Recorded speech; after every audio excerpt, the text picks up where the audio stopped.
ప్రముఖ సినీ నటి శ్రీమతి సంగీత గారి ప్రారంభించారు. IVF చికిత్సలో 25% భారీ discount, free doctor consultation, free ultrasound scan. 49 అంటే సంతానం, 49 అంటే సంతోషం. మందు బాబులకు కిక్కే కిక్కు, రేట్లు డమాల్. బీర్ అంత చీప్నా? రాష్ట్రంలోని మందుబాబులకు ప్రభుత్వం గుడ్ న్యూస్ చెప్పింది. మద్యం పాలసీ రూపకల్పనపై ఏర్పాటైన ఏపీ కేబినెట్ సబ్ కమిటీ కీలక విషయాన్ని వెల్లడించింది.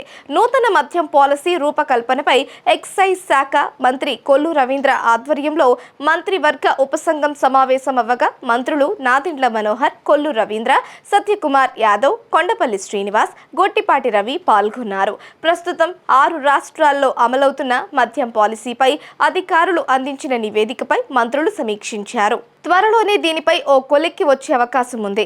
వివిధ రాష్ట్రాల్లోని బార్లు, మద్యం దుకాణాలు, బెవరేజెస్ కంపెనీల్లో అమలవుతున్న విధి విధానాలను మంత్రివర్గ ఉపసంఘం ప్రస్తుతం పరిశీలిస్తోంది. దీనిపై మరికొన్ని రోజుల్లో క్లారిటీ ఇవ్వనుంది. ఈ నెలాఖరుతో ప్రస్తుతం ఉన్న మద్యం పాలసీ ముగియనుంది. ఈ నేపథ్యంలో వచ్చే నెల నుంచి రాష్ట్రంలో కొత్త మద్యం పాలసీని ప్రభుత్వం తీసుకురానుంది. ఈ నేపథ్యంలో రాష్ట్ర ప్రభుత్వం సెబ్ అనగా స్పెషల్ ఎన్ఫోర్స్మెంట్ బ్యూరోని రద్దు చేస్తూ నిర్ణయం తీసుకుంది. త్వరలోనే కొత్త విధానాన్ని తీసుకురానుంది. పక్క రాష్ట్రాల్లో అమలవుతున్న మద్యం పాలసీ ప్రకారం అక్కడ ఉన్న రేట్ల కంటే రాష్ట్రంలో మరికొంతమంది తక్కువ ధరలకు మద్యాన్ని విక్రయించేందుకు ప్రభుత్వం కసరత్తులు చేస్తున్నట్లు సమాచారం.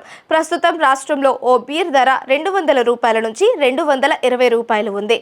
కొత్త మద్యం పాలసీ అమల్లోకి వస్తే బీర్ ధర 130 రూపాయల నుంచి 150 రూపాయల మధ్య ఉండే అవకాశం ఉందని చర్చ నడుస్తోంది. గత ప్రభుత్వం నాసిరకం మద్యంతో ప్రజల ఆరోగ్యంతో ఆడుకుందని, రేట్లు భారీగా దోచుకుందని, ప్రస్తుతం రాష్ట్రంలో మద్యం పాలసీ అస్తవ్యస్తం అయిందని మంత్రి కొల్లు రవీంద్ర ఆరోపించారు.